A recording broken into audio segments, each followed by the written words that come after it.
Welcome to Bhavitha Santosh economy app. ఈ app ద్వారా రాబోయే గ్రూప్ 1 to 3 నోటిఫికేషన్స్కి గాను ఎకానమీ లైవ్ క్లాసెస్ కండక్ట్ చేయడం జరుగుతుంది. ఎవరైతే ఎకానమీలో టాప్ స్కోర్ సాధించాలి అనుకుంటున్నారో ఖచ్చితంగా భవితా సంతోష్ ఎకానమీ యాప్ని పర్చేస్ చేసేయండి. అలాగే ఛానల్ని సబ్స్క్రైబ్ చేయండి. భవితా సంతోష్ ఎకానమీలో డైలీ కరెంట్ అఫైర్స్ అనేవి తెలుగు మరియు ఇంగ్లీష్ మీడియంలో కూడా అవైలబుల్గా ఉన్నాయి. కాబట్టి ఖచ్చితంగా భవితా సంతోష్ ఎకానమీ యాప్ని పర్చేస్ చేసేయండి. అలాగే ఛానల్ని సబ్స్క్రైబ్ చేయండి. అండ్ భవితా సంతోష్ ఎకానమీలో భాగంగా ఈరోజు డైలీ కరెంట్ అఫైర్స్కి సంబంధించి కొన్ని టాపిక్స్ని మనం మాట్లాడుకుందాం. దాంట్లో first topic national girl child day, జాతీయ బాలిక దినోత్సవం. మరి జాతీయ బాలికా దినోత్సవాన్ని ప్రతి సంవత్సరం మనము జనవరి 24 నాడు జరుపుకుంటాం.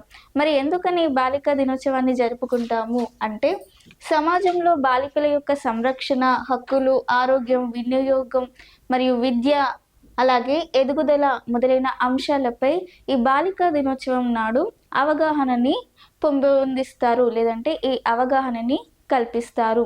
అంటే బాలికల యొక్క సంరక్షణార్థం అలాగే వాళ్ళ విద్య కోసం ఏర్పాటు చేసిన జాతీయ బాలికా దినోత్సవం. దీన్ని ప్రతి సంవత్సరం ఏ రోజున జరుపుకుంటాం? 24th జనవరి నాడు జరుపుకుంటాం. మనకి 2019లో అప్పటి మహిళా మరియు శిశు అభివృద్ధి శాఖ మంత్రి రేణుకా చౌదరి న్యూఢిల్లీలో మనకి బాలికా దినోత్సవం సందర్భంగా లోగో మరియు క్యాలెండర్ని విడుదల చేశారు. ఒకప్పుడు ఎవరు? మనకి మహిళా మరియు శిశు అభివృద్ధి మంత్రిత్వ శాఖ మంత్రి అయిన రేణుకా చౌదరి గారు 2009లో మనకి బాలికా దినోత్సవం సందర్భంగా క్యాలెండర్ని మరియు దీన్ని లోగోని రూపొందించడం జరిగింది. So National Girls Day. So National Girls Day, every year we are celebrated on 24th January. So the purpose of this celebration is to raise the awareness and about the protection of rights and health, education and social development of girls in society. To raise the awareness on girls and in education and protection in others in society. So this is the main purpose of every year we celebrated National Girl Child Day on 24th January. In 2009 in Delhi, for Women Child Development Minister Renuka Chaudhary was released a logo and calendar on 24th January. And this is about National Girl Child Day ki sambandhinchi. National Girl Child Day ki sambandhinchi. International day of education. మరి international day of education అనేది ఎందుకు జరుపుకుంటారు అంటే ఈ international day of education అనేది మనకి విద్య యొక్క ప్రాముఖ్యతను తెలియజేసే ఉద్దేశంతో మనకి ఈ ఇంటర్నేషనల్ డే ఆఫ్ ఎడ్యుకేషన్ని ప్రతి సంవత్సరం 24th జనవరి నాడు జరుపుకుంటారు. మరి 24th జనవరి నాడు ఈ ఇంటర్నేషనల్ డే ఆఫ్ ఎడ్యుకేషన్ని ఎప్పటి నుంచి సెలబ్రేట్ చేసుకుంటున్నారు అంటే మనము 2019 నుంచి ఈ ఇంటర్నేషనల్ డే ఆఫ్ ఎడ్యుకేషన్ అనే ఈ డేని సెలబ్రేట్ చేస్తున్నారు. మరి ఈ డేని ఎవరు సెలబ్రేట్ చేస్తున్నారు అంటే మనకి యుఎన్ఓ, యునైటెడ్ నేషన్స్ ఆర్గనైజేషన్స్ లేదంటే ఐక్యరాజ్య సమితి వారు ప్రతి సంవత్సరం ఈ దినోత్సవాన్ని జరుపుకుంటారు 2019 నుంచి. So International Day of Education, every year we are celebrated on 24th January. So the purpose of this celebration is to know the importance of education. So every year this International Day of Education was celebrated by United Nations organization. So this celebrations is celebrated from 2019 onwards, and this is about International Day of Education. Next న్యూఢిల్లీలో వీరగాథ అవార్డుల ప్రదానోత్సవం. మరి న్యూఢిల్లీలో వీరగాథ అవార్డుల ప్రదానోత్సవాన్ని జరుపుతున్నారు. మరి ఎందుకు న్యూఢిల్లీలో వీరగాథ అవార్డుల ప్రదానోత్సవాన్ని జరుపుతున్నారు? లేదంటే ఈ వీరగాథ అవార్డుల ప్రదానోత్సవం అనేది 24 జనవరి 2026 నాడు ముగిసింది. మరి 24 జనవరి 2026 నాడు దాదాపుగా 100 మంది సూపర్ 100 విజేతలుగా ఈ వీర్ గాథా అవార్డులకి సెలెక్ట్ చేయడం జరిగింది. ఈ వీర్ గాథా అవార్డ్స్ అనేవి చాలా రోజుల నుండి జరుగుతున్నాయి. మరి దీనికి సంబంధించిన సెలెక్షన్ ప్రాసెస్ అనేది మనకి లాస్ట్ 24 జనవరి నాడు కంప్లీట్ అయిందంట. మరి 24 జనవరి నాడు కంప్లీట్ అయినప్పుడు దాదాపుగా మనకి 100 మంది సూపర్ 100ని సెలెక్ట్ చేసి వాళ్ళకి పథకాలని సమర్పించడం జరిగింది. మరి ఎంత మొత్తం నగదు పురస్కారాన్ని అందించారు అంటే దాదాపుగా 10,000 నగదు పురస్కారాన్ని, ఒక పథకాన్ని, ఒక సర్టిఫికేట్ని అందించడం జరిగింది. మరి దీనికి సంబంధించి ఈ ప్రాజెక్ట్ ప్రారంభించినప్పుడు, ఈ వీర్ గాథా అవార్డ్స్ని ప్రారంభించినప్పుడు దాదాపుగా ఈ కార్యక్రమంలో భాగంగా 1.92 lakh ఆఫ్ స్టూడెంట్స్ అనే వాళ్ళు ఇందులో పార్టిసిపేట్ చేయడం జరిగింది. అందులో సూపర్ 100ని మాత్రమే సెలెక్ట్ చేశారు. So Veer Gatha 5.0, Veer Gatha 5.0, a joint initiative by the Ministry of Defence and Education concluded with a ceremony in New Delhi on 24th Jan 2026 and 24th Jan 2026.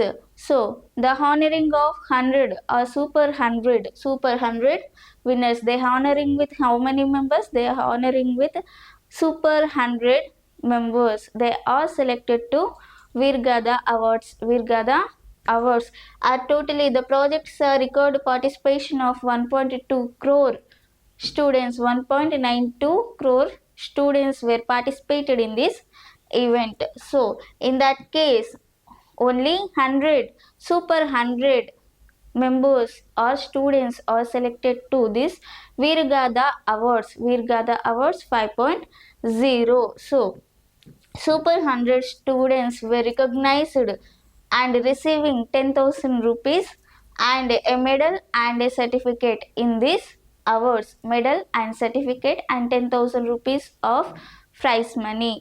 So this is about new ఢిల్లీలో వీర్ గాథా అవార్డులకి సంబంధించి.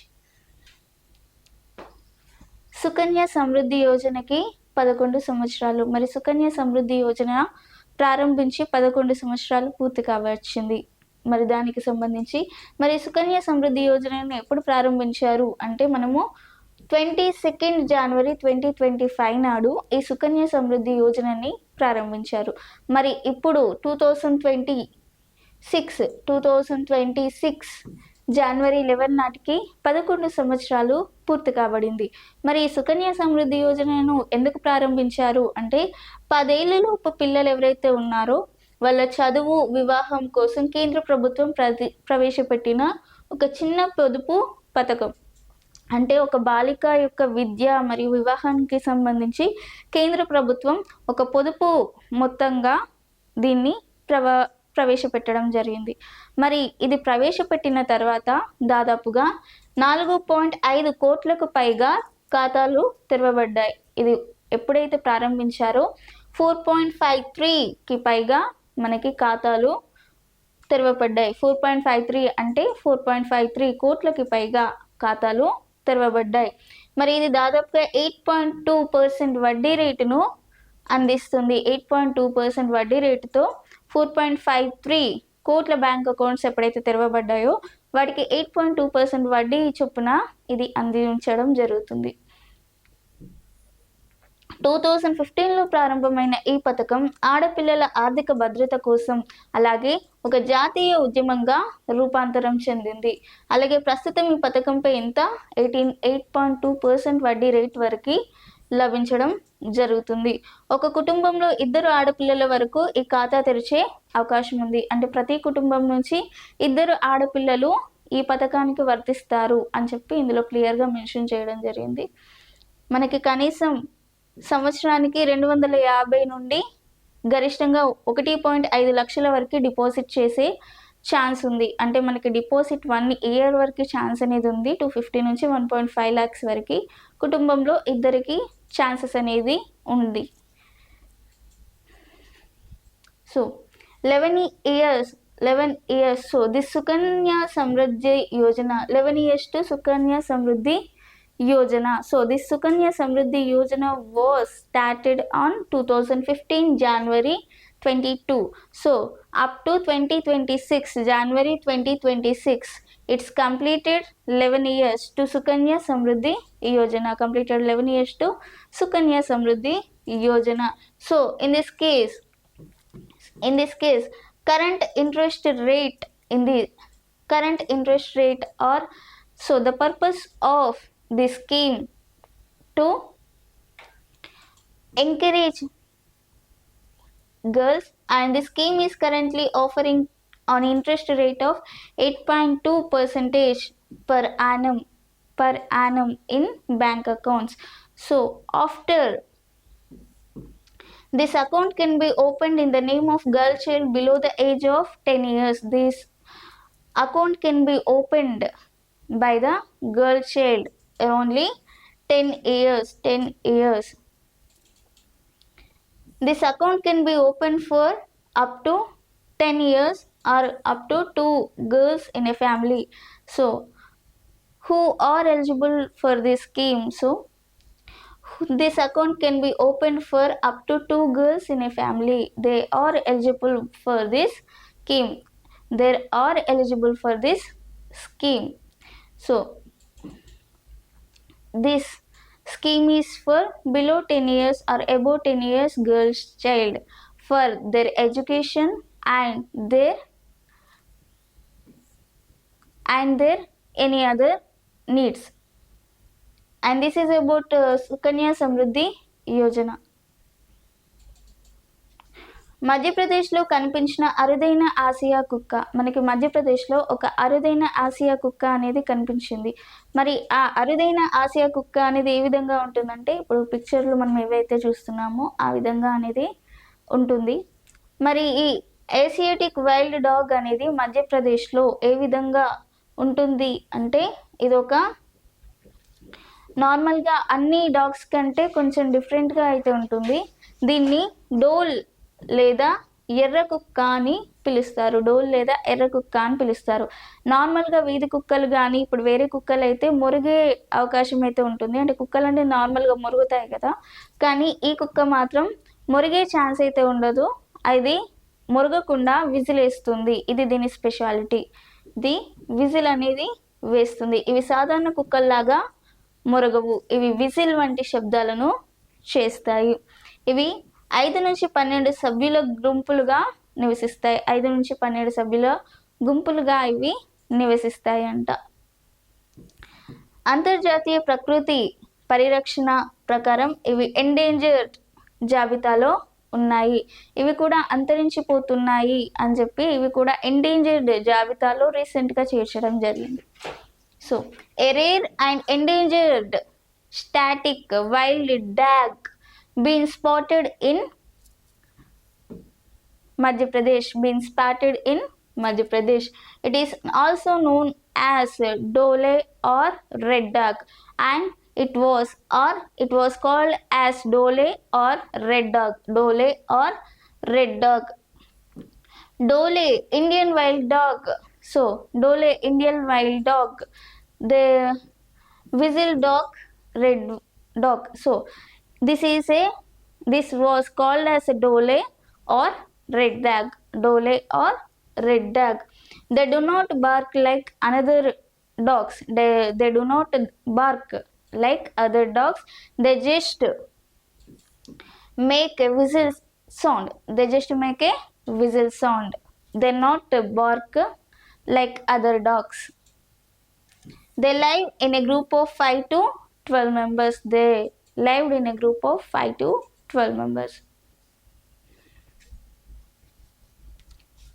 నంద్యాలలో భారతదేశపు అతిపెద్ద battery శక్తి నిల్వ వ్యవస్థ ఏర్పాటు. మరి నంద్యాలలో అతిపెద్ద బ్యాటరీ నిల్వ వ్యవస్థను ఏర్పాటు చేశారు. మరి నంద్యాలలో దాదాపుగా ఎన్ని మెగావాట్ల సామర్థ్యంతో ఈ బ్యాటరీ వ్యవస్థను ఏర్పాటు చేశారు అంటే 600 మెగావాట్ల బ్యాటరీ ఎనర్జీ స్టోర్ సిస్టంతో దీన్ని ఏర్పాటు చేయనున్నారు. కాబట్టి దీని కార్యక్రమాలు కూడా మొత్తం కంప్లీట్గా అయిపోయినాయి.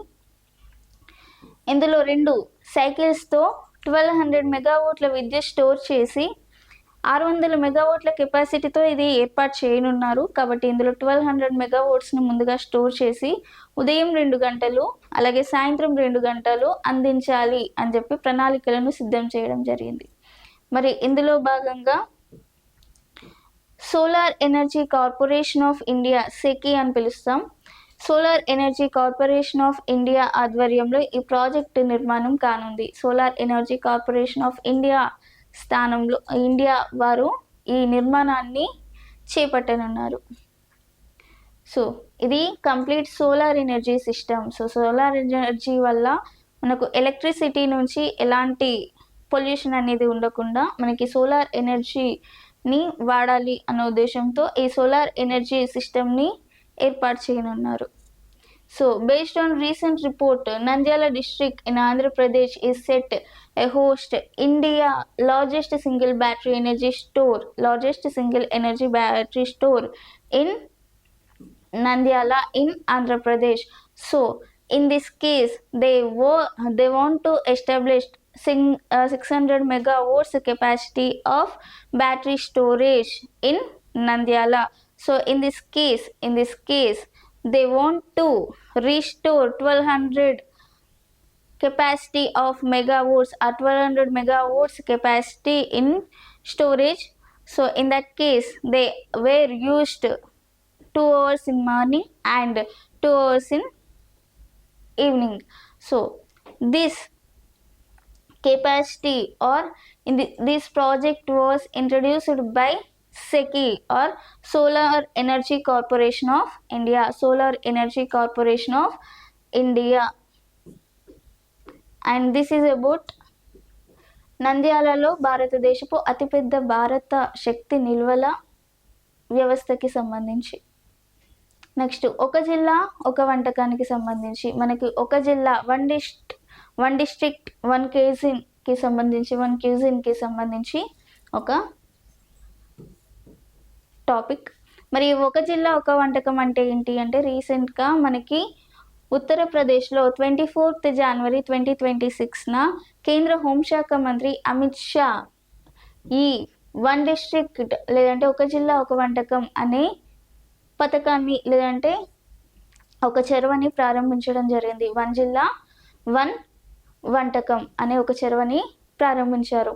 మరి ఎందుకోసం ప్రారంభించారు అంటే మనకి ఒక జిల్లాని ఎంపిక చేసి ఆ జిల్లా నుంచి 75 వంటకాలకి గుర్తింపును తీసుకురావాలి అన్న ఉద్దేశంతో దీన్ని ఏర్పాటు చేశారు. అంటే 75 వంటకాలకి నార్మల్గా భౌగోళిక గుర్తింపు లభించాలి అన్న ఉద్దేశంతో ఏర్పాటు చేసిన స్కీమ్ అని చెప్పొచ్చు, లేదంటే ఒక చొరవ అని చెప్పొచ్చు. సాంప్రదాయ స్థానిక వంటకాలకు ఒక ప్రత్యేకమైన గుర్తింపును అందించడం దీని యొక్క ముఖ్య ఉద్దేశం. వాటికి స్థానిక అట్టడుగు స్థాయి నుండి జాతీయ అంతర్జాతీయ మార్కెట్లకు తీసుకెళ్లడం మరొక ఉద్దేశం అని చెప్పుకోవచ్చు. అంటే అట్టడుగులో ఉన్న వంటకాలు ఏవైతే ఉన్నాయో వాటిని నేషనల్ ఇంటర్నేషనల్ లెవెల్స్కి తీసుకెళ్ళాలి, అలాగే వాటికి ఒక గుర్తింపు లభించాలి, అలాగే సాంప్రదాయ స్థానిక వంటలకి ఒక ప్రత్యేక గుర్తింపును తీసుకురావాలి, మెయిన్గా జియోగ్రఫికల్ ఇండికేషన్ ట్యాగ్ని తీసుకురావాలి అన్న ఉద్దేశంతో ఎవరు కేంద్ర హోంశాఖ మంత్రి అమిత్ షా 24th January 2026న ఈ ఒక జిల్లా ఒక వంటకం అనే కార్యక్రమాన్ని ప్రారంభించడం జరిగింది. So Uttar Pradesh has launched one district one cuisine initiative to identify brand and promote a signature traditional or historical dish from each of 75 districts launched by Union Home Minister Amit Shah on 24th January 2026. This scheme aims to boost local MSME and empower traditional artisans and boost global recognition through GI tags. Boost global recognitions to GI tag to cuisines in districts.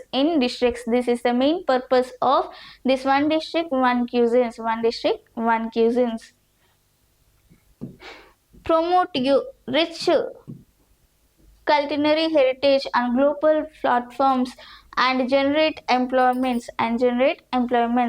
And main purpose of this one district one cuisine is to promote and to recognize the district cuisines in district in global level. So this was introduced by Central Home Minister Amit Shah on 24th Jan 2026 in Uttar Pradesh. 24th Jan 2026 in Uttar Pradesh. మరి ఇది ఈరోజు daily current అఫైర్స్కి సంబంధించి. మీకు ఇలాంటి topics ఇంకా కావాలి అనుకుంటే ఖచ్చితంగా భవితా సంతోష్ ఎకానమీ యాప్ని పర్చేస్ చేసేయండి. అలాగే ఛానల్ని సబ్స్క్రైబ్ చేసుకోండి. Thank you.